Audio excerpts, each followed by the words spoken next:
અને હવે વાત કરીએ શાંતિના દુશ્મનો આખરે આવી ગયા સકંજામાં।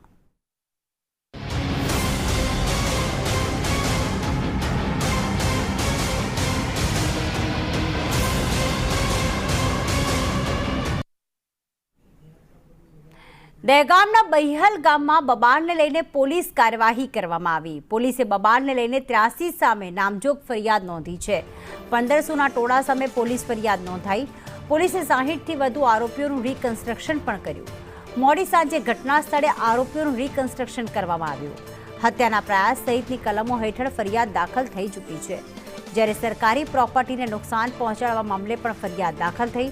પોલીસે 60થી વધુ લોકોની અટકાયત કરી લીધી છે। બહિહલ ગામમાં જે શાંતિ ડહોળવાનો પ્રયાસ કરવામાં આવ્યો હતો, ત્યારે પોલીસના હાથે આ તમામ લોકો આવી ચૂક્યા છે। આરોપીઓનું રિકન્સ્ટ્રક્શન કરવામાં આવ્યું હતું, ફરિયાદ દાખલ કરવામાં આવી છે। હત્યા સહિતની પોલીસે 60થી વધુ લોકોની અત્યાર સુધી અટકાયત કરી છે। હાલમાં શાંતિપૂર્ણ માહોલ બહિહલ ગામમાં જોવા મળી રહ્યો છે।